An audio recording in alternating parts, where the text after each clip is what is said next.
Jaimie, as I understand it, you were doing amazing work in your community before the pandemic, but you are being recognized because of the truly selfless act that you did when the crisis hit New Hampshire, and you knew you could help.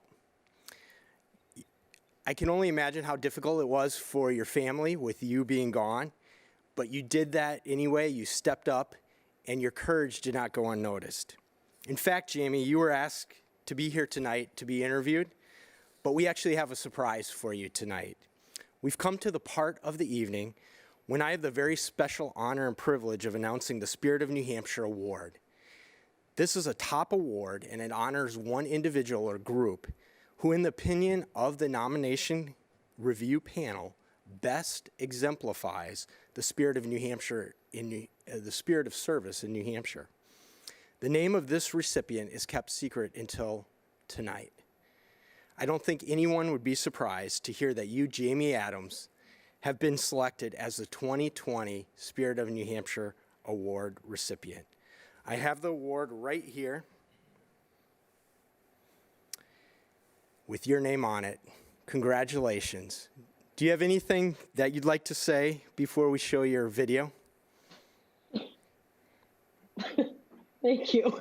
I'm shocked. I did not expect that at all. There's been so many great things people have done.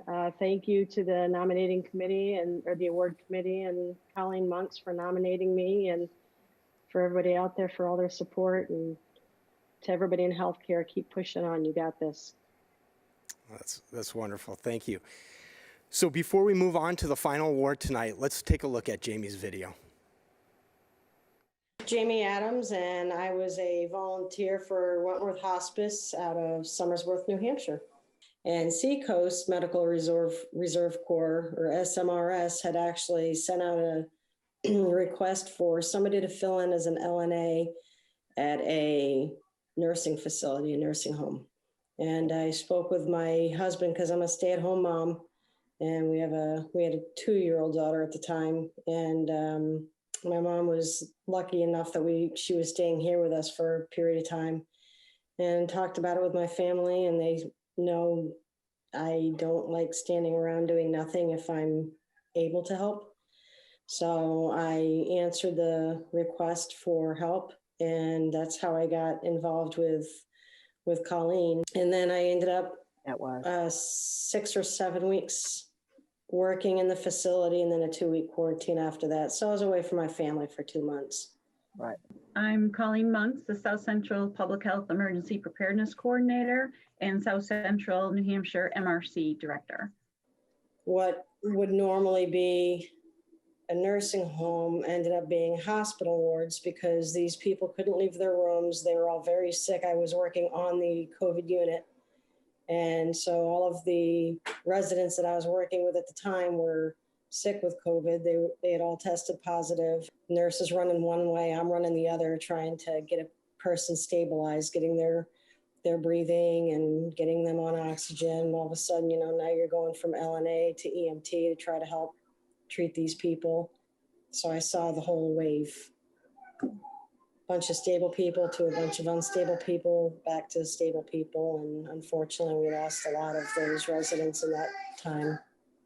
She had hazmat and decontamination training, and I think that was so helpful in the facility given COVID and how quickly it spread.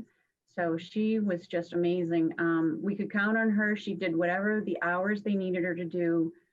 Staff were really just really loved her experience that she had, and just her work ethic was incredible. Often while she was there, usually at pretty odd hours because of her work schedule, I was kind of one of the people she bounced stuff off to and vented to, and I that was an honor for me as well, because I know how difficult that was. And then I know that last 2-week quarantine before she could come home, where I swear that was tougher than anything else for her. But she made some beautiful puzzles,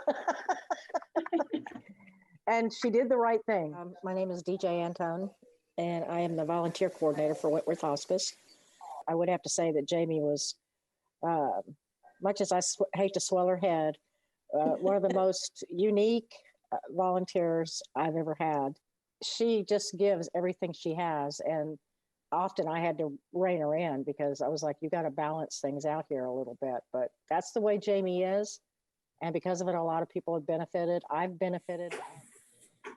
I found it hard because I'm emergency services oriented. So you're with a patient less than an hour. You don't know, you know their name and their medical history, and that's it. You drop them off at the hospital. You never see them again. And I found it difficult to be with these people. And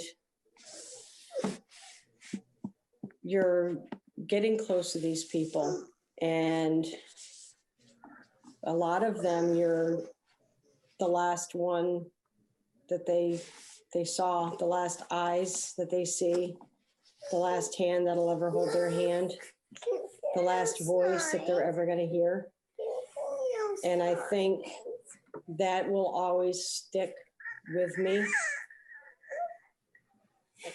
in hopes that nobody ever has to see that again, because it's not something that I'll ever forget, because I was the family, or, you know, other caretakers were the family. And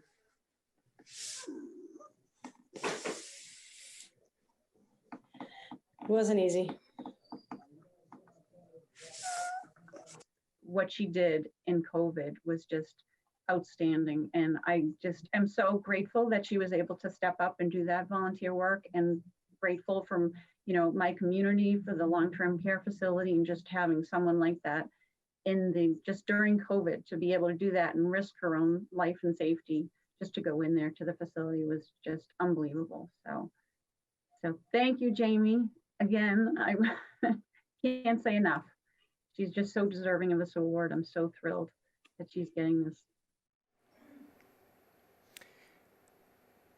Jaimie, thank you so much for all that you did. It was clear from the video just the close relationship that you have with your daughter, and stepping away from your family and serving those who really needed you.